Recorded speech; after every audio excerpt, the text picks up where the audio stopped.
Renton after two wholly unsatisfying games of the Seahawks offense getting stuck in its own way, coach Tom Cable said the competition's on along his criticized line. Always, you know, Seattle's offensive line coach and assistant head coach said Wednesday, with a chuckle. Always. The most obvious place the Seahawks could make a lineup change up front for Sunday's game at Tennessee, 1-1, is at right guard. Mark Glowinski has started the first two games there, and it's where he played in college at West Virginia 2 years ago. But last year's starting left guard has been missing blocks and getting quarterback Russell Wilson chased if not drilled from the right side. Wilson's been hit 17 times and sacked 6 times through Seattle's 17-9 loss at Green Bay and 12-9 win over San Francisco. The offense has one touchdown this season. Oday Aboushi, a former part-time starter with the New York Jets and Houston Seattle signed this offseason, was competing last month with Glowinski at right guard. They alternated in practices and preseason games before Glowinski got the job. Aboushi adds poise, experience and knowledge of the Titans' blitzing ways under Guru defensive coordinator Dick LeBeau, from Abouchi's AFC days that ended in January.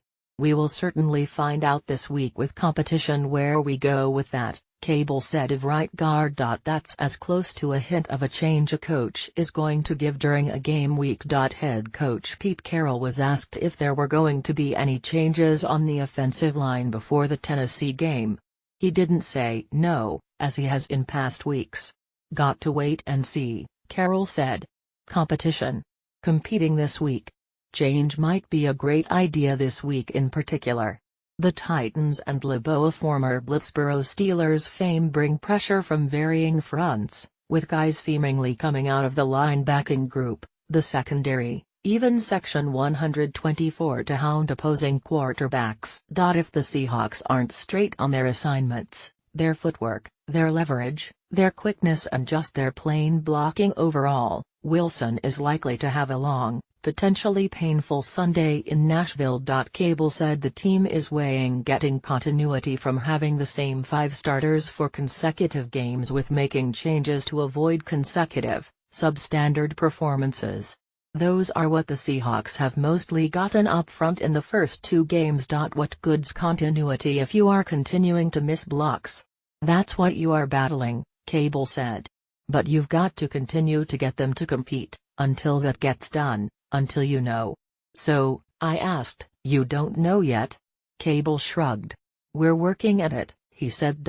Cable said new left tackle Riso Diambi, the fill-in since George Fant's season-ending knee surgery last month, has been very inconsistent.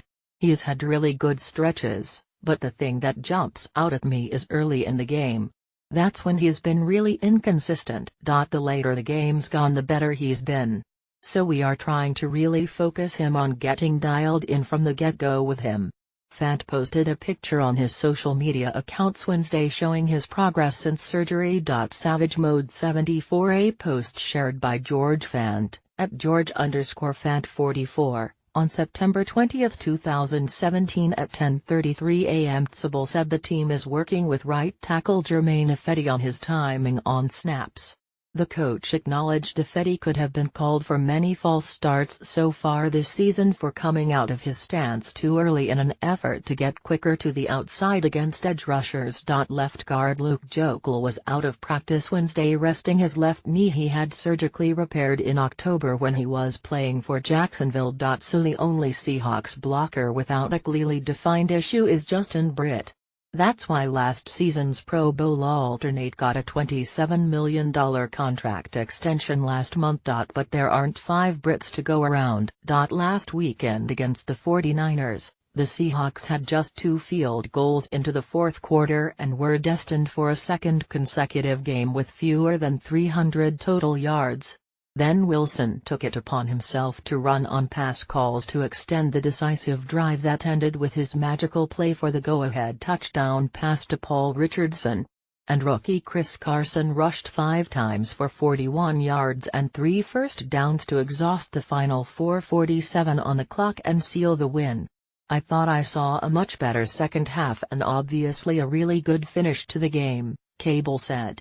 Early, Maybe not enough of a rhythm with the back. Thomas Rawls, 5 carries, 4 yards.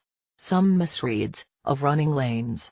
Targeting, whom to block was much better than the week before, and that showed later in the game. And then, obviously, at the end, it was pretty good. So, some things that were better. The targeting, from week 1 to week 2, 100% improvement in that regard. So now the Seahawks linemen are identifying the right foes to block. Yet as